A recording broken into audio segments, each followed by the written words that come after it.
This boat is taking me to a fish farm off the coast of Changi. My first stop to discover what keeps our favourite dishes within reach.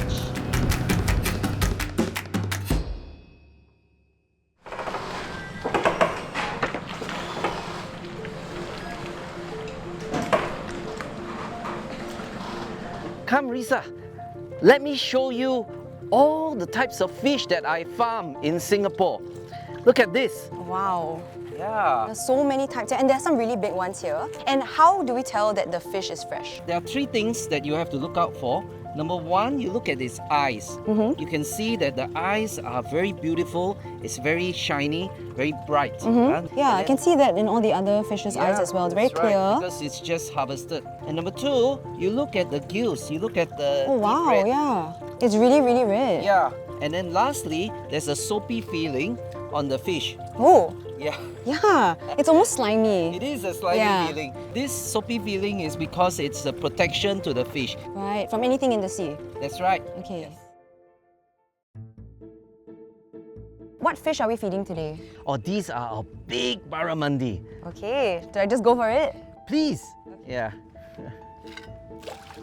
So is farming, has it always been the same? Actually, farming is fairly recent. A lot of times people catch the fish. They do fishing rather than farming. But if you keep fishing, then you very soon have no more fish left in the sea. How has farming changed over the years? Nowadays, like this one, this is formulated feed. So now they know what is the nutrients that the fish needs. The taste have changed. Like this fish is a big barramundi. Because the young people now, they don't want the head, they don't want the fin. The best part for me is the cheek, but nobody wants to eat the cheek. So we have to grow the fish bigger. What is one struggle that farmers in Singapore face? Cost in Singapore is very high. Everything from the COE, the delivery, manpower, we have to pay levy, and so on and so forth. So of course we have to compete with other imports. Thankfully, many Singaporeans now are starting to appreciate more local because they know that it's fresher because we don't have to travel so far away. Singapore government is very strict, so we make sure that we take care of the fish. This is what we call heartland fish. We grow the fish for the heartlanders. So in a way, it's kind of like adapted to what Singaporeans like. That's right. So do you feel like working on a farm has given you more appreciation for the way we get our food? Yes, of course. There's a lot of care, a lot of management, a lot of work that goes in to take care of the fish. But it's also very fulfilling. We are ready to harvest the fish. Every day, we get the orders in from FairPrice at 2 o'clock. Risa, I'll show you how we do it, and then after that, it's your turn. Okay, I'm ready. Lift up the fish like this. Sorry. My turn! Your turn. Let's go, let's go! Push into the net! Yeah, that's right.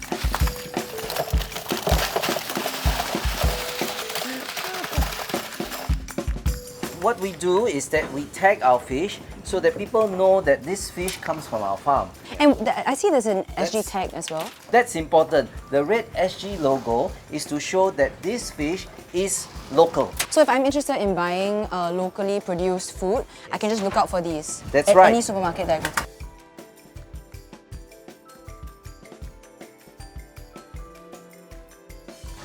That boat is about to send a fresh delivery of snappers to FairPrice. We've toured the farm and now I'm curious. How do locally farmed fish fare? Wow, this looks so good! So Chef, could you tell us more about what we have here? All these 4 dishes are all made by local produce. Over here we have a red snapper and it's from this farm. Wow, okay. Yeah. The eggs also, they are from a local egg farm and a local xiao bai cai. Let's dig in. This is so fresh. And how did you get into food and how did you become a chef? The greatest cook to me is my grandmom. And since I was a young boy, I always stood next to her when she was cooking. And I always tried to learn as much as I could from her. The reason why I became a chef is a very basic, simple answer, because I would like to bring laughter and happiness to people through food. And I think that usually when we are in a restaurant, it's always very hectic in the kitchen. The moment I step outside, we see and we hear friends, families, laughter, catching up together. The kind of feeling gives us this kind of warmth and motivation to continue. Do you think it's a huge part of our culture, eating home cooked food and food in general? Definitely, I think that even Singapore has evolved so much over the years. One thing that stayed common would be the communal dining. Communal dining is something that is very ingrained in our culture. It's where we get to spend time with our families, no matter how busy we are at work, how much trouble we have outside home.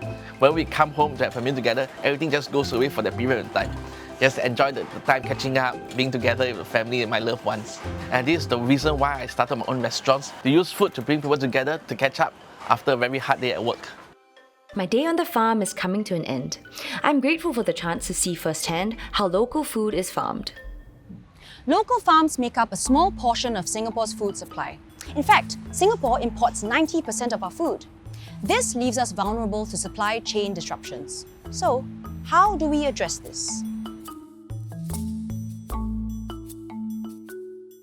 Welcome to Sunview Distribution Centre. In short, we call SVDC. How cold is it in here? Oh, it's 10 degrees Celsius over here. So all the staff are equipped with cold room jacket. Here we do all the cold chain related stock regarding fruits and vegetables, all from incoming to QC, receiving, and then we go inside in the chamber into storage, and then ultimately picking to the stores. So how much food comes in here daily? Okay, so our throughput is more than 50,000 cartons per day. Wow. We serve more than 160 fair price stores over here. See, well, so you must be very busy every day. It's just like non-stop. Yeah, it's a 365, 24/7 kind of operations. So the QC is done over here? Yeah, the QC is done over here. So what happens if during the QC process you find out that, there's some defective produce? So our QC process is actually guided or by a warehouse product sheet, or in short WPS, or developed by our food safety quality department. What constitutes like a major defect? For example, 200 carton, we are supposed to check 10 carton. So this 10 carton must be fully checked. If the 10 carton all pass, then it will be a pass shipment. So this area is between 2 to 8 degrees? Yes. Okay, and what is kept in here? Here is all vegetable that is being kept here. Wow, okay. And how long are they held here? From a storage period of 2 days to 21 days. Oh wow, Correct. okay. So that's why it's so important that the temperature is at a certain level, it's optimum. Correct, to maintain its freshness as well. Right.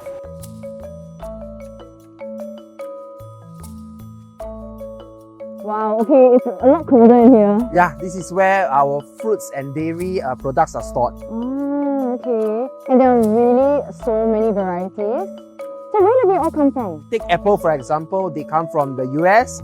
We have apples from China, South Africa and New Zealand. And why, in your opinion, is it important to get our food from so many different sources? So that we continuously have supplies per product to continuously supply to the store, ultimately to our consumers. And has FairPrice always been operating in this way? Yes, of course, but we have progressed throughout the years, or through the use of technology, or such as from paper recording to tablet to better manage our data, and also to better our productivity to serve more stores. So this is how our food gets to us and why we have so many different options to choose from. We've seen how local and imported food made their way onto our plates. Now I'm here to learn about something else that's been sprouting up all over the island.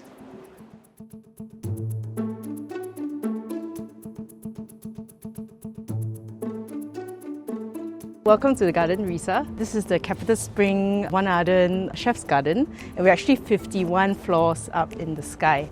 And we'll be walking you through the garden, and you get to taste plenty of delicious varieties that chef actually uses very, very deliciously in the restaurant. So this we call like the lemon sherbet. For us farmers, we love to plant things that are furry into our gardens, because that kind of invites people to interact with the garden in a way that is a little bit unexpected. So this is a beautiful flower, but actually it has a very strong garlic flavor in it. You can take a... Oh yeah, it's very strong. I normally like to use this for salad. One thing is because of the fruitiness, acidity you can try. Another thing is because of the color. Very sweet. Yeah, sweet. Go well with any kind of dressing. How we like to introduce the passion fruit marigold is to shake it rather violently, and then you can smell. Oh, it smells so good. We do see a lot of plants and herbs that we don't really find in the supermarkets. Is that a big reason why we have this edible food forest here? Even for those very common produce that we grow here, very ingredients. Example, the radish. Radish I can actually easily get from supermarket, right? But the radish, somehow the radish we grow over here is very different from the one that we actually bought from supermarket. But our radish here, surprisingly, is actually quite spicy. So Sarah, what's the secret? How do you get the spicy radish? Well, actually, there's no real secret. It's just that when you reduce the carbon miles, because now the garden is literally steps away from the kitchen, right? You get produce the way nature intends. Actually, a lot of Singaporeans, our concept of edibility revolves around the supermarket. And actually, the variety of edibility that can be grown within Singapore is just so much more. And so that's why we think it's really important to grow a wide variety in our urban farms that are accessible to the public, just to show that, hey, we have so much possibility of edibility here in Singapore. It's not just the stuff we see in the supermarket, there's way more things that we can eat beyond that. And one good thing about this farm-to-table concept is because my kitchen team, they actually start to understand, everything comes to the table is not that easy. Because every operation, they have to come here to actually pick out whatever they need to use. They know how to treasure. They know they don't waste anything. And I think that's kind of like the beautiful relationship between chef and our team, because it's so rare, honestly, to find a culinary team that is willing to build that flexibility into their menu. Do you think urban farming is the way forward in terms of being more self-sufficient? I mean, you're asking the farmer, so definitely, yes, urban farming is the way to go. And especially in Singapore, we're known for turning those limitations into opportunities, right? And urban farming is a perfect example of that. Food is a huge part of our culture and identity in Singapore. So how we address food security will shape what ends up on our plates, as well as the future of our food landscape. Yeah, so Dennis, what do we have here today? Okay, so Risa, today we have the Yumian curry puff, we have braised duck rice, as well as fried Hokkien mee. This fried Hokkien mee, this gooey wok hei is really good. I also like the braised duck rice. I started eating their duck rice, believe it or not, like 30 years ago. Wow. In its original location. Yeah, does it remind you of your childhood in a way? Like when you eat it, is it very comforting? It is like a comfort food for me. That familiar taste and texture. So, I mean, in terms of variety in a hawker centre, how many stalls are there right now? In where we are at? So right now we are in Punggol Coast Hawker Centre. In this hawker centre, we have 40 stores. We have just started a new food court at Maple Tree Business City, and we have enabled AI in that food court. So right at the entrance, you will see a heat mapping telling you where's the available seats. Oh, that's cool. So it's through digitalization initiatives like that we keep ourselves relevant to the younger generation. Are there any stalls in particular that stand out to you? The one that stands out to me is actually this curry puff. Okay. It's actually from a store, What the Puff. So what is unique about them is it's actually operated by Gen Z hawkers. Wow. Yeah, the owner is 23 years old. And aside from the traditional curry, chicken curry and sardine flavor, they do have younger, more funky flavors like cheesy curry as well as black pepper. Do you think that kind of thing, maybe more experimental flavors or newer flavors that we never really seen before, is that reflective of people's changing dietary preferences or certain trends? Consumers are very adventurous. So they are always looking for something new and they are willing to try. So, in order to ensure that there's a lot of variety, it must take a lot of planning. So our team actually spend a lot of time interacting with these hawkers.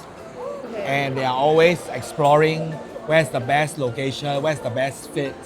Yeah, because we do try to provide, aside from a wide variety, we also try to cater to that local residential area. Right. What is good preferred by the customers over there as well. I see. Okay, so it's actually kind of tailored also for the people who live there. So they are considered in the planning of the hawker centres. It is. No matter where our food comes from, whether local or imported, it takes a lot to get them to our plates. Something to think about the next time you dig into your favourite hawker dish.